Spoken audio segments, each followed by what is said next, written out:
we, the foreign minister, we have been discussing these issues since this government came into power. And he has always been very concerned that our communications with Africa must improve.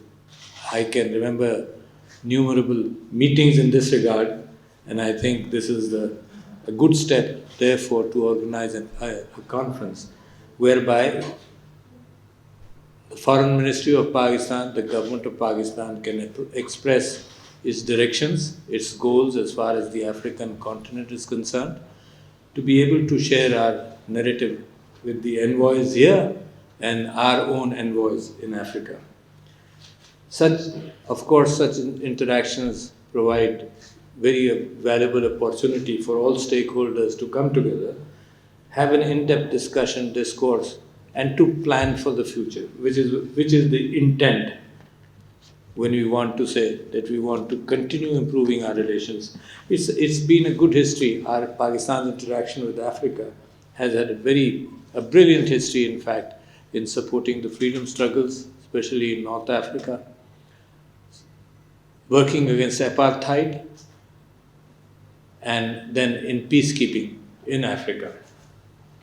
So we value our cordial ties, and we value the fact that historically Pakistan and Africa have been communicating at all levels in a very productive manner. But what is the need for tomorrow? That is our concern, that is the concern of this government. And while I've heard figures, very important figures, for example, the fact that Pakistan has 15 resident missions, and there are 11 resident missions in Islamabad.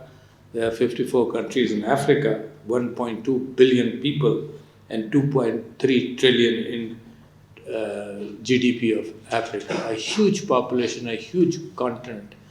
And there are similarities between Pakistan and Africa, very strange similarities. And let me say this for the first time. I've met Mr. Razak Dawood Saab after a few weeks. During the past few weeks, I went to Lahore for an apparel trade conference in which there were delegations from all over the world. Then I went to Karachi, the Federation of Pakistan Chamber of Commerce and Industry. And there is a vibrancy today in the economy of Pakistan. And I made this statement. Then I went to Quetta, where there was a conference on livestock, where a number of countries were present, advising us and discussing with us opportunities of investment. And I've communicated this to the Prime Minister as well. I felt in the last month, as Pakistan's economy is improving, as Pakistan is opening up, that Pakistan had a cloud which the outside world could not see beyond that cloud, and that cloud was that of insecurity in the country because of Afghanistan, because of issues related to terrorism. And as soon as this cloud is disappearing, all of a sudden it seems as if a beautiful country is emerging, as if Columbus has discovered America, Pakistan is being discovered by the world. Very interesting. A land of opportunities. The statistics of Africa are very, very important. And then you compare that to the statistics of Pakistan, the fifth or sixth largest country in the world, with an emerging economy where the middle class is rising, the consumer is rising, is getting more prosperous, where there is security. And when the Prime Minister of Pakistan goes abroad and speaks at the United Nations General Assembly, it presents a narrative starting from global priorities to economic priorities, the way the third world and countries like us have suffered money laundering. And Africa also is similar to us, where many countries have gone through this money laundering, but whereby the developed world kept institutions alive and still keeping such institutions alive which allow a corruption drain out of our economies. So the Prime Minister of Pakistan, then he presented a narrative regarding Kashmir and and Islamophobia or other kinds of phobia. Because of insecurities, because of wars in our region, including in Africa, there is a pressure of immigration towards Europe and towards developed economies, not towards Europe in that sense as a continent, but towards developed economies. When people are in misery, they look for an opportunity for their children and they die in that process. They drown in the Mediterranean. But they still try and cross all barriers to be safe. So the world should be going towards peace. There are two options for the nation states, either to build walls or to ensure the fact that the reasons of insecurity are diminished, the reasons which make people want to leave their countries should be handled, and handled in a way which leads to peace and economic prosperity. As long as their intention to exploit, there will be intentions to resist. Under this blanket or that blanket, on this argument or that argument, the exploitation after the colonial rule has continued in a different way. Sometimes the countries was forced to go into free trade, which is good. But then when powers that be realize that this may go into the reverse order, a new philosophy is going to be presented. But then it is the opportunity for the world like Africa and Pakistan. It's an opportunity to increase trade among ourselves. Because when we talk about exports, we also talk about opening up the fact that Africa exports to us. So it's not a one-sided relationship. It's a mutual relationship which is very constructive.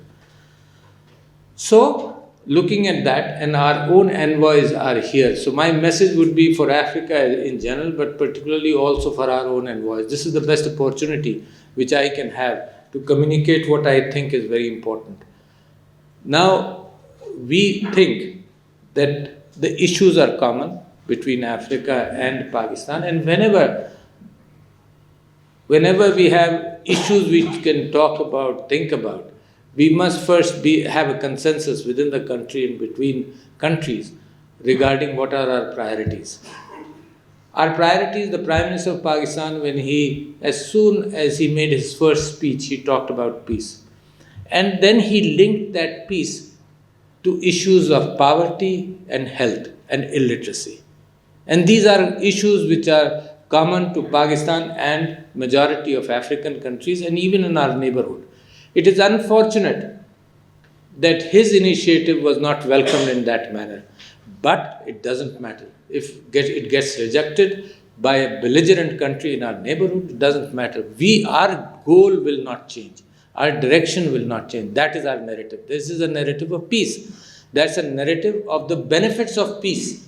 Peace not by itself, but war being much more dangerous. Peace by itself and the benefits of peace is what Pakistan's narrative is, and that is what is our invitation to Africa also. And they have similar concerns. It's not something new which I am talking to you about. There's an emerging Pakistan and there's an emerging Africa. But for our well-being, we have to fight poverty, we have to fight illiteracy. And when we move towards, and population, for example, and there are very successful experiments, successful programs, for example, in Kenya and in many other countries regarding population. So we learn. So when we decide to handle something, we have to first decide that it's a must that we should do it. The Prime Minister himself has asked me to look after the task force on population, and therefore it is also my major concern. There was a very good conference in Africa, in Kenya, on population. But we related to that, of course, poverty, illiteracy, and health. And again, let me point out good experiments of the new technologies in Africa regarding all these three issues. There's a matter of climate change. Pakistan is affected, number of countries in Africa are affected. So therefore, in this new era, where technology is going out and technology is reaching every person in the world, At the same time, there are threats. There are threats which cross borders.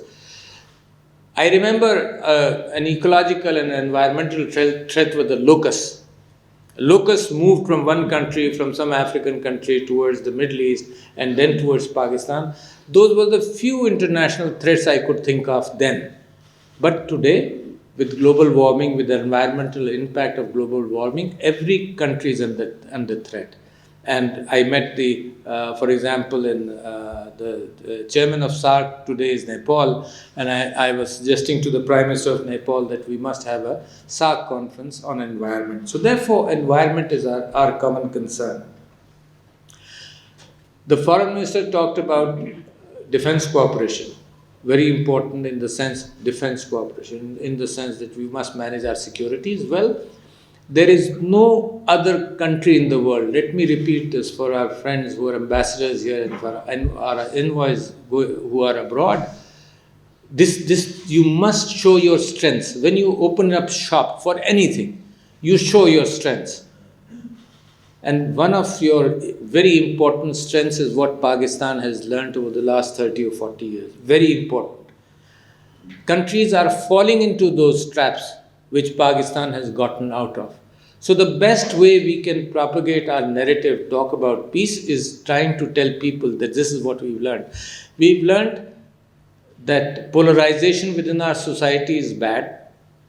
We've learned that when there is terrorism in our country, we have to fight it with the will in which it was done. There's only one country which has been able to fight it so successfully at that level.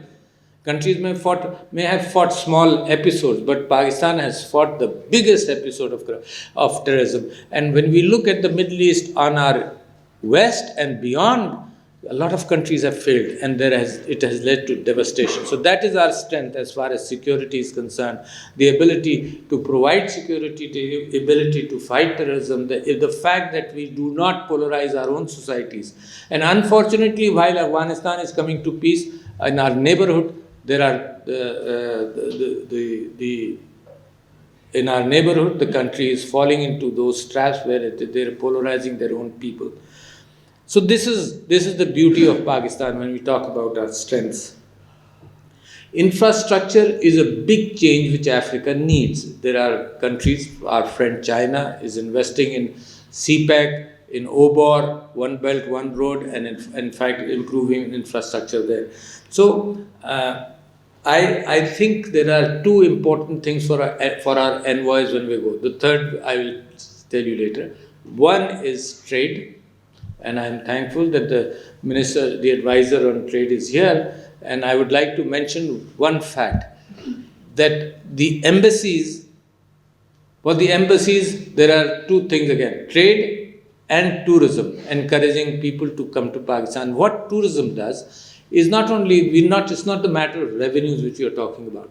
We are talking about when people come, they exchange ideas, they understand the country. And of course, with that also trade prospers. Our trade did not prosper because of the fact that the issue was of security and people were not able to come to Pakistan. They would set up meetings in Abu Dhabi or Dubai.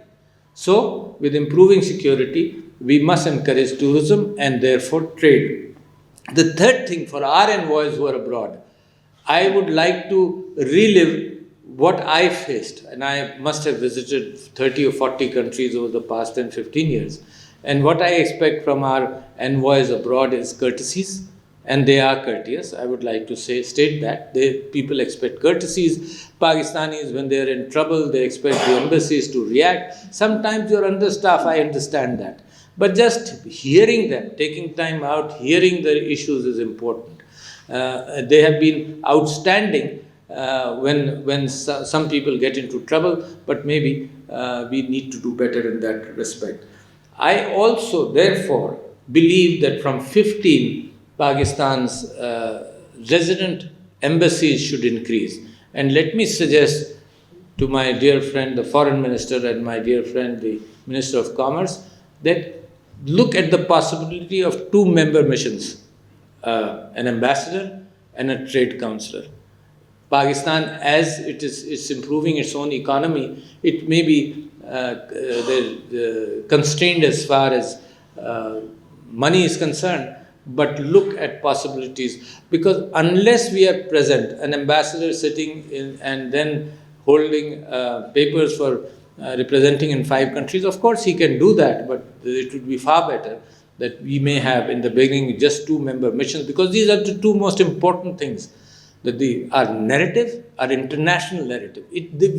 The world needs cooperation in multinational forums like the United Nations, on global warming, on peace, on issues where we look at belligerence of other countries and our votes matter.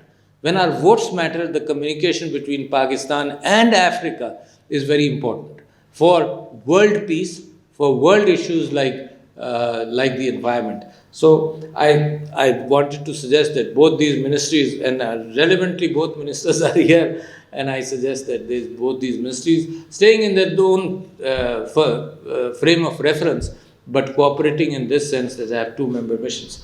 I am very hopeful as issues are progressing, and with a brilliant foreign minister and a brilliant trade minister and an outstanding prime minister who can verbalize the real issues of the world in all forums, I think the world has a good chance of improving their relationships and of peace, and there's a good chance that emerging situations in Africa, there will be good cooperation between Pakistan and Africa in trade, in tourism, with the people, in building infrastructure, and innumerable other measures. Thank you very much, sir, for giving the opportunity to be here, and thank you, ladies and gentlemen.